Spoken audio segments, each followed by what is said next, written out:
विद्यार्थियों, आप पढ़ रहे थे पंचदशः पाठ और पहेली का इसका शीर्षक है, जिसके अंतर्गत 2 श्लोकों में आपने 6 पहेलियों को जाना। विद्यार्थियों, आज इस भाग में तृतीय श्लोक हम पढ़ने वाले हैं और जानने वाले हैं कि यहाँ पर कौन सी पहेलियां पूछे जाने वाली है। तो आइए विद्यार्थियों, शुरुआत करते हैं। मेरे साथ बने रहिए और लिखते रहिए, समझते रहिए। देखिए तृतीय श्लोक, यहां पर देखिए, कम संजगान कृष्णः का शीतल वाहिनी गंगा के दार पोषण रताः कम बलवंतम न बाधते शीतम। अब यहां पर देखिए ये श्लोक है, इसका अर्थ सबसे पहले हम जान लेते हैं और पता करते हैं कि कौन कौन सी यहां पर पहेलियां हैं। देखिए, कम यानी किसको, कम यानी किसको, किस व्यक्ति को, ठीक है ना। संजगान यानी मार दिया, संजगान यानी मार दिया, ठीक है ना। किसने मार दिया? कृष्णः, कृष्ण ने, कृष्ण ने किस व्यक्ति को मार दिया, ठीक है ना। व्यक्ति का मतलब यहां व्यक्ति नहीं भी ले तो यहां पर किसको मार दिया कृष्ण ने, ऐसा भी अर्थ हो सकता है, ठीक है ना। तो एक तो ये हो गया प्रश्न जो कि पहेली के रूप में है। दूसरा है का, कौन, का यानी कौन, ठीक है ना। शीतल वाहिनी गंगा, शीतल का मतलब है ठंडा और वाहिनी यानी कि धारा वाली या ठंडी धारा वाली गंगा, यानी कि गंगा नदी का नाम है। तो का, ठीक है ना, वह कौन सा स्थान है जहां पर गंगा ठंडी धारा वाली बहती है, ठीक है ना। समझ में आ गया। अब यहां पर देखिए 2 हो गए चरण और 2 पहेलियां। अब यहां पर देखिए तीसरा के यानी कौन, ठीक है ना, कौन।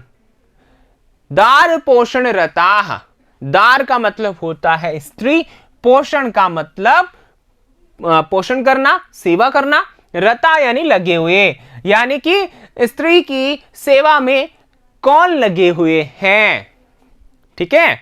अब यहां पर देखिए ये 3 हो गई। आगे अगली में देखिए, कम यानी किसको, बलवंतम यानी ताकतवर को, किस ताकतवर को, न नहीं, बाधते रोकता है, ठीक है ना, बाधा पहुंचाता है।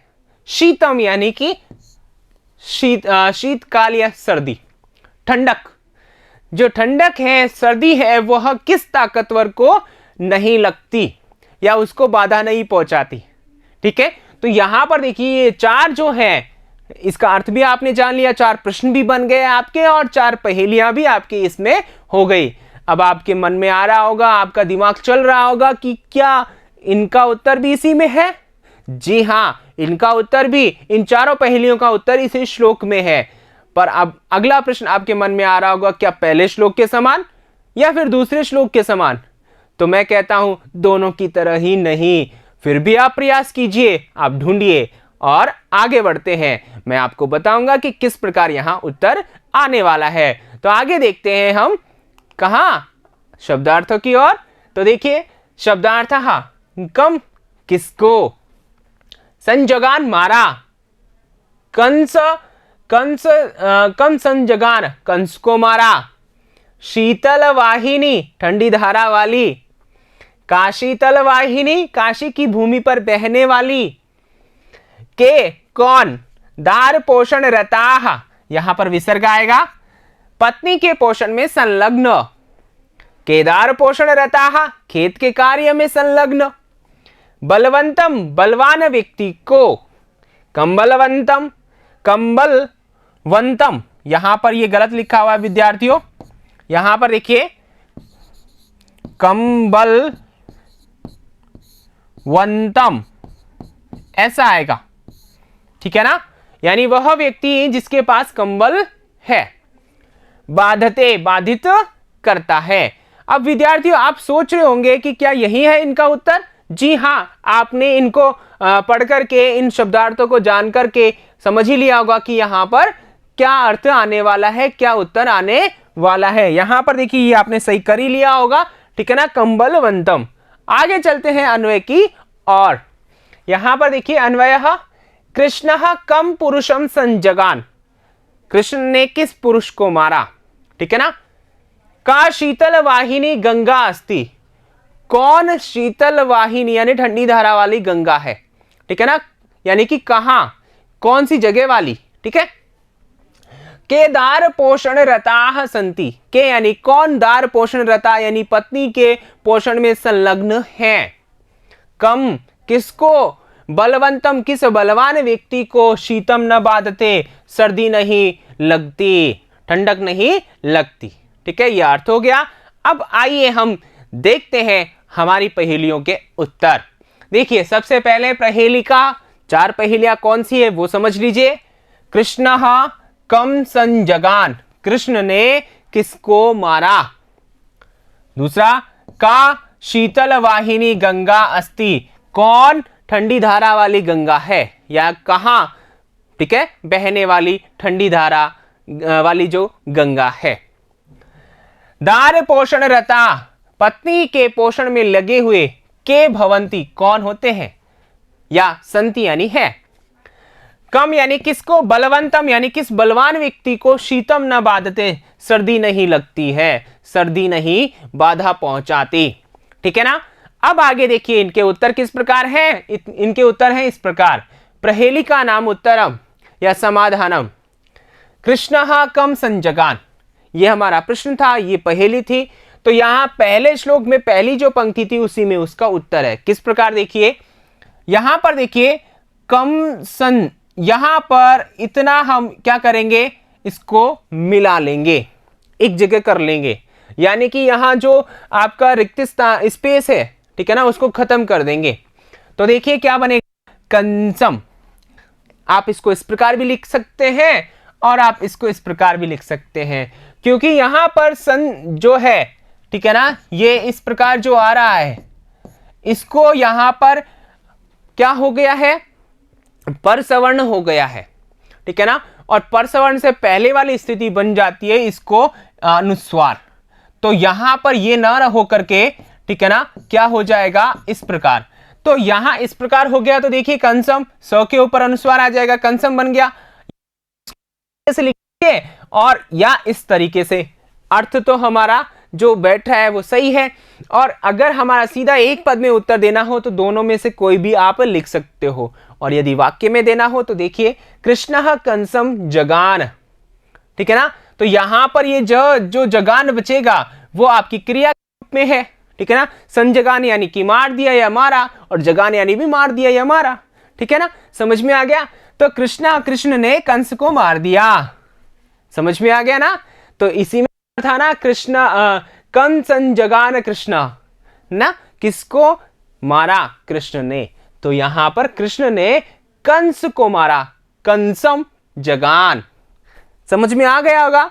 आगे देखिए, दूसरा, का शीतल वाहिनी गंगा अस्ति, ठीक है। तो यहां पर देखिए का शीतल वाहिनी गंगा, ये हमारी दूसरी लाइन थी और प्रश्नवाचक चिन्ह था। तो यहां पर देखिए का को मिलाया और शी को मिलाया, तो क्या बना, काशी, ठीक है ना। काशी जो है, तो वहां पर जो गंगा बहती है बहुत ही ठंडी धारा वाली बहती है।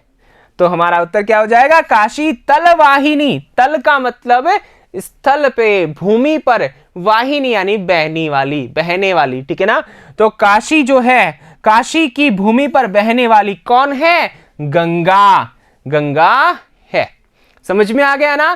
तो यहां पर जब हमने पढ़ा शीतल वाहिनी, ठीक है ना, तो ठंडी धारा वाली, यह अर्थ हुआ। और जब हमने शी को अलग कर दिया तो भी अर्थ निकल रहा है, और हमारी जो पहेली है उसका उत्तर भी आ रहा है, यानी कि काशी की भूमि पर बहने वाली कौन है, गंगा। समझ में आ गया ना। आइए आगे चलते हैं। आगे देखिए, दार पोषण रताः के भवंती, ठीक है ना। दार पोषण रताः के भवंती अर्थात पत्नी के पोषण में कौन लगे हुए हैं, उनकी सेवा में कौन लगे हुए हैं या होते हैं। तो यहां पर देखिए हमारी पंक्ति क्या थी, के दार पोषण रताः, ठीक है। और जब इसको मिला लेंगे तो यहां पर देखिए केदार पोषण रताः, केदार का मतलब होता है खेत। केदार का मतलब क्या होता है, केदार का मतलब होता है खेत। और पोषण रता का मतलब है पोषण में लगे हुए। तो खेत के पोषण में कौन लगे हुए होते हैं, कृषकाः। कौन लगे हुए होते हैं विद्यार्थियों, किसान लोग। तो यहां पर कृषकाः ऐसा भी आप लिख सकते हो और केदार पोषण रताः ऐसा भी आप लिख सकते हो। ठीक है, और हमारा पूरे वाक्य में जब उत्तर बनेगा पहेली का तो किस प्रकार, दार पोषण रताः कृषकाः भवन्ति। ठीक है ना, समझ में आ गया। आइए आगे चलते हैं। कम बलवंतम शीतम न बाधते। ठीक है ना, किस बलवान को शीत यानी कि सर्दी बाधा नहीं पहुंचाती। तो यहां है कम बलवंतम, तो इसको मिला दीजिए आप एक जगह, कंबलवंतम यानी कि कंबल जिसके पास है ऐसे व्यक्ति को, कंबल, ठीक है ना, यानी कि जो रजाई या कंबल जो है जिस व्यक्ति के पास होगा तो उसको सर्दी कहां से लगेगी, नहीं लगेगी ना। तो कंबलवंतम न बाधते शीतम, शीतम न बाधते। ठीक है ना, अर्थात जिस व्यक्ति के पास कंबल है उस व्यक्ति को सर्दी नहीं लगती है। ठीक है विद्यार्थियों, तो समझ में आ गया होगा ना आपको इन चारों पहेलियों का उत्तर। ठीक है, आइए आगे चलते हैं। आगे देखिए अर्थ, इसका अर्थ क्या होता है, देखिए सीधा सीधा अर्थ है, कृष्णः कंसम जगान, कृष्ण ने कंस को मारा, जो पहली पहेली का उत्तर था। काशी तलवाहिनी गंगा शीतला वर्तते। ठीक है ना, काशी की भूमि पर बहने वाली गंगा ठंडी है, यानी ठंडी धारा वाली है। कृषकाः जो किसान है वो केदार पोषण रता भवंती, यानी खेत के पोषण में लगे हुए होते हैं, यानी संलग्न होते हैं, हमेशा खेती करते रहते हैं। और कंबलवंतम जनम, यानी कंबल से युक्त व्यक्ति को सर्दी है जो, शीतम यानी सर्दी जो है, न बाधते यानी बाधा नहीं पहुंचाती, अर्थात सर्दी उसको नहीं लगती है। ठीक है विद्यार्थियों, तो ये चारों पहेली आपको समझ में आ गई होगी। आपने देखा कि पहले श्लोक में पहेली का उत्तर उसी श्लोक में था लेकिन तरीका अलग था, दूसरे में अलग तरीका था, तीसरे में अलग तरीका है। तो आपको ये तरीके मालूम चल गए और किस प्रकार आपको आनंद के साथ ये आपको समझ में आया और आपने जान लिया कि किस प्रकार पहेली का उत्तर ढूंढा जा सकता है। तो आइए विद्यार्थियों, यहां पर इसको अच्छे से लिख लीजिए और समझ लीजिए। मैं लेता हूं विदा, आगे अगले श्लोक में अगले पहेलियों के साथ फिर मिलूंगा, तब तक के लिए धन्यवाद।